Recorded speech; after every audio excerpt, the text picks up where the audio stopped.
In this video, we're going to talk about 5 pretty easy evidence-based things you can do to massively increase the chances that you're actually going to achieve your goals. Now, obviously, when it comes to actually setting and achieving goals, generally the thing that separates people who do achieve their goals from the people who don't achieve their goals is the action that they're actually putting into them. But if you look at the science, there are actually these 5 relatively straightforward things you can do to stack the deck in your favor. Call them hacks, call them habits. They don't take very long, but they will massively boost your odds of actually achieving the goals. And so if you're already doing all 5 of these things, fantastic, you are winning. And if you're not doing some or any of these 5 things, then you've got some very easy wins that you can apply pretty much as soon as you finish watching this video. And by the way, if you're new here, hello, my name is Ali. I'm a doctor turned entrepreneur and author. And since 2017, I've been making videos on this channel, which are all about the books, the ideas, the strategies and tools that can help us live more intentionally, be more productive, and generally build a life that we truly love. I also spent ages researching and writing this book, Feel Good Productivity, which is a New York Times and Sunday Times bestseller. And this dives deep into how we can get stuff done without burning out or sacrificing the things that matter most. And it's available in paperback, hardback, Kindle, Audible, basically everywhere books are sold, and has also been translated into 35 languages. And it's got a couple thousand 5-star reviews on Amazon and Goodreads. So if that sounds interesting, it'll be linked down below if you want to check it out.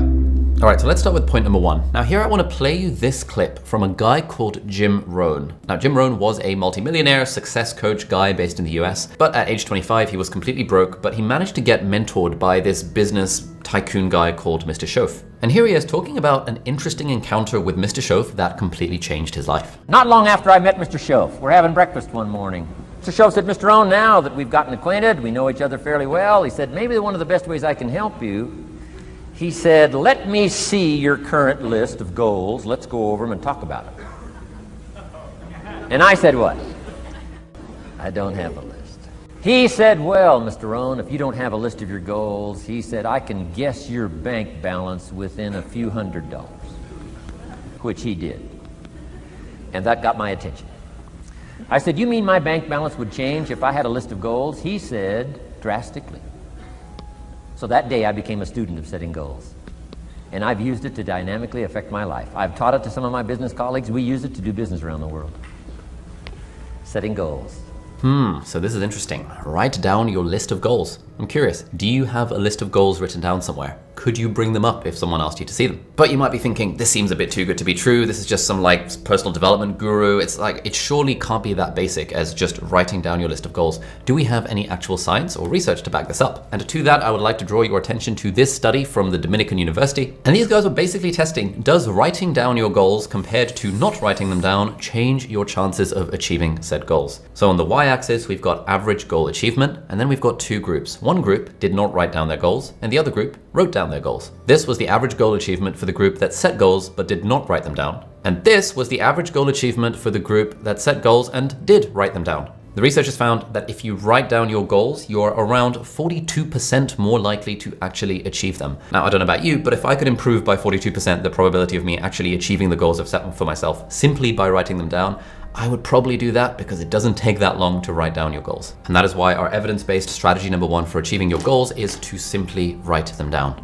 Now, it doesn't really matter what format you write them down in. I personally have a Google Doc that I've named Goalkeeper, and I've been doing this for the last couple of years. And I personally like setting quarterly goals rather than annual goals. I refer to my quarterly goals as my quarterly quests, and each quarter, so every 3 months, I like to set around 3 or 4 of them. I found that if I set any more than 4, I don't end up making progress on any of them. And so 3 or 4 seems to be like a reasonable number. Alrighty, so now we come to insanely simple strategy for actually achieving your goals, number 2. Now here it is worth us understanding a little bit of the brain called the reticular activating system. Now the RAS is basically a bundle of nerves at the base of your brainstem that acts as a filter, and it determines what information your brain pays attention to. Obviously, in day-to-day life, there are millions upon millions of various sensory inputs that your brain could pay attention to. So how does it know which ones to focus on? Well, that's where the reticular activating system comes in. Generally, based on your goals and priorities, the brain filters out stuff that is irrelevant to those goals and priorities and helps focus your attention on the stuff that actually matters to you. The classic example of this is, let's say you're buying a car and you're like, man, I really want to get a Fiat 500.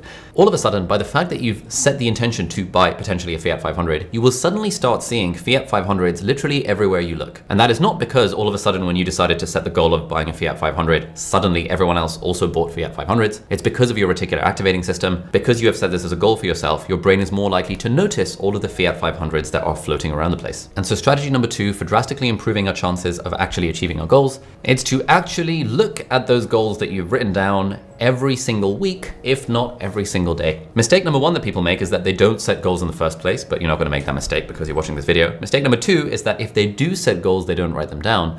And mistake number 3 is that for so many of us, we set goals at the start of the year and then we never look at them ever again. And so the idea behind strategy number 2 is that we can harness the reticular activating system by actually looking at our goals every single day or every single week. I personally review mine once a week as part of my weekly reset. I've got a little journaling prompt that says, what were my quarterly quests and how are they going? And that means every single week when I do my weekly resets, it just reminds me to check up on my quarterly goals. Each week, I also set 3 main priorities for the week. And then as part of my daily morning manifesto is what I call it, morning manifesto journaling practice, I ask myself a simple question, which is, what were our weekly priorities and how are they going? I like to refer to it as R rather than my because it sort of feels like I'm harnessing all parts of my brain. What were our weekly priorities and how are they going? So every single week, I'm reviewing my quarterly goals, and every single day, I'm reviewing my weekly priorities. This does not take very much time at all. This is like a 10-second job at most, but it's just that little jog that the brain needs to be like, oh yeah, I did intend to sign up for that squash club, or oh yeah, I did intend to make progress on that particular work task. And sometimes it's just so easy to forget those things otherwise because we're so caught up in the day-to-day of what's happening in the calendar, what's happening in work and in life. But by literally spending 10 seconds every week looking back at your list of written goals or priorities, that alone is such a needle-moving insight that I'm amazed that more people don't do it. And to be honest, this video is advice for myself because I also sometimes fall off.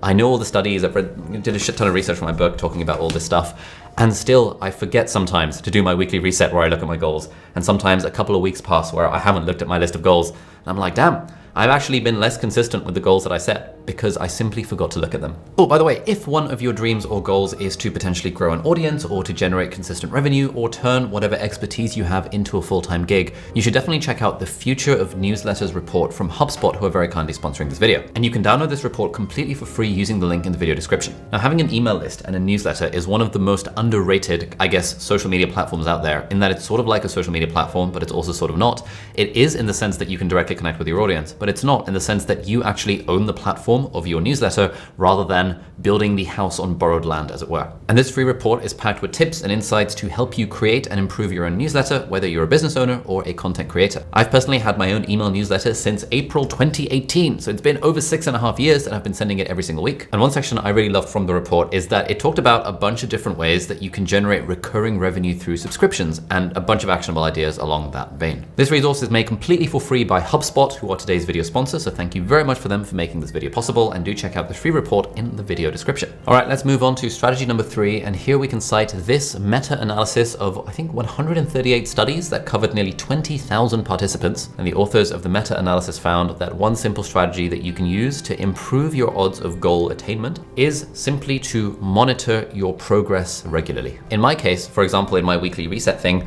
I asked myself, what were my quarterly quests and how are they going? The and how are they going bit encourages me to actually monitor progress. Generally, I give it red, yellow, or green, or I just say kind of on track or off track.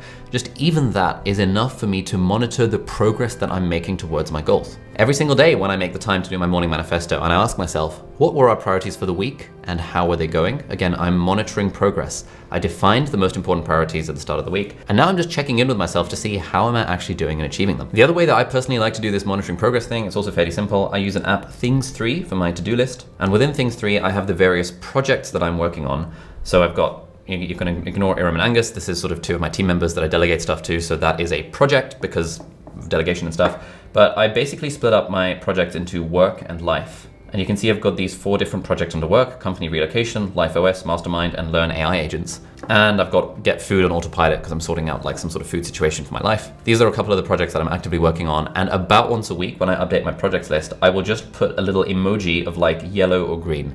Green is it is on track. Yellow is that it's sort of a bit off track, but there's a plan to get it back on track. And if it's red, it's like off track without a plan. You can also monitor your progress in any which way you like. Back when I was writing my book, Feel Good Productivity, I monitored progress in terms of word counts for specific chapters because that's like an easy way to make progress more visible. It also just makes makes it feel better as you're achieving a goal if you're able to monitor the progress, sort of like the leveling up bar in a video game.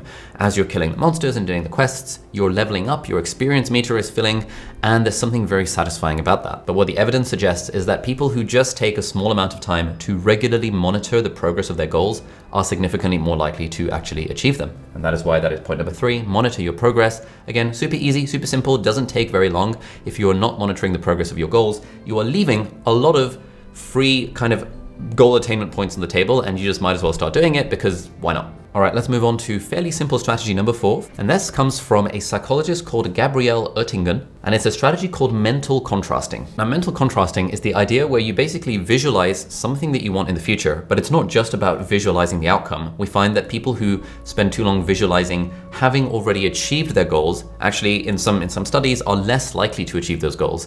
But if you visualize achieving your goals and you also contrast it with the obstacles that you might encounter along the way, that is mental contrasting, and that really seems to boost people's goal attainment. And so this psychologist, Gabrielle Oettingen, came up with a fairly simple technique called the WHOOP method, which stands for wish, outcome, obstacle, and plan. Now, the wish and the outcome is where you are basically setting the goal. There are all sorts of different ways for goal setting. You can use the GPS system, which is my personal favorite. You can think in terms of facts, feelings, and functionality. You can think in terms of wish and outcome, like what is the thing that you wish for and what is the outcome that would happen as a result of you achieving that goal. But then the key bit of the WHOOP method is this obstacle and plan. You are visualizing the obstacles that might stand in your path. Let's say, I've set the goal of, writing my next book by halfway through next year. All right, cool. What are the obstacles that could get in my path? Well, one obstacle is I might not make the time for it. Another obstacle is I might run out of ideas. Another obstacle is I might feel demotivated when I sit down to try and write. And then the final component of the WHOOP method is plan. What is my plan for addressing those obstacles? So I might say, okay, cool. I'm going to put in 3 hours on my calendar block every single morning to focus on writing. I might do a few brainstorming sessions with my team to avoid the problem of running out of ideas. And I might use an app that me and my team have built called VoicePal to make writing more fun, because then I can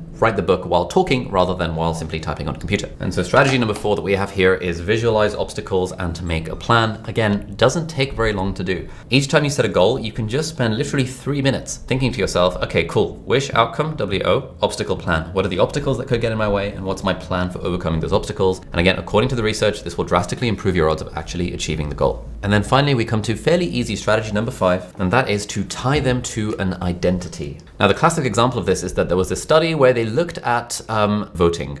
So for some of the people in the study, they asked, will you vote in this election?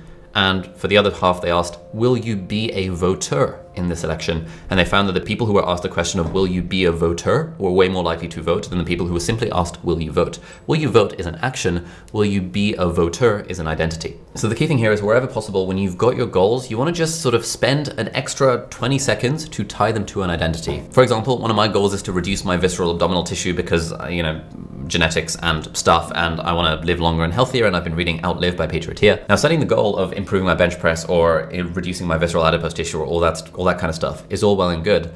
But if I were to take the 20 seconds to tie them to an identity of I am a healthy person, that will make it more likely that I'll actually achieve the goals, and I'll actually stick with it when the going gets tough because I've resonated with that identity. Similarly, I found when I was working on my YouTube channel, when I gave myself permission to lean into the identity of I am a YouTuber, that was what allowed me to stay consistent with making YouTube videos in the tough times. For ages, I did not identify with the identity of being an author or being a writer because I had all sorts of imposter syndrome around it. Who am I to write a book, any of this sort of stuff? But when I lent into that identity of being an author, at the start of this video, I'm a doctor turned entrepreneur and author, leaning into the identity of being an author. What does an author do? An author writes. What does a writer do? A writer writes. That makes it a lot easier in the mornings when I'm figuring out what I want to do with my day, what I want to do with my week. Oh yeah, I'm a writer. I guess I should do some writing. And this is often in line with the goals that I have for myself. So the question would be, for whatever goals that you're setting for yourself, how can you tie them to an identity? Because, there's a quote that I really like from Tony Robbins, which is that the strongest force in human personality is the need to stay consistent in how we define ourselves. If you define yourself as a procrastinator, you actually will stay consistent with that.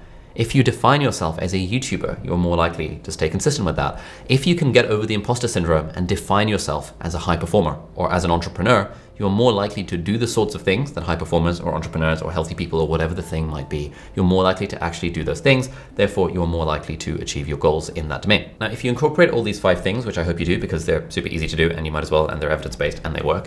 If you incorporate these 5 things, there is still one mistake that you might run into, which is the idea of setting too many goals. And here I want to link you to that video, which is my summary of Cal Newport's new book, Slow Productivity, that makes a really strong case for doing less but better, and doing it in a way that doesn't foster burnout. So if you haven't yet read Slow Productivity by Cal Newport, you can check out that video over there where I summarize the key learnings from the book, and I hope you find that useful. Thank you so much for watching, and I'll see you later. Bye-bye.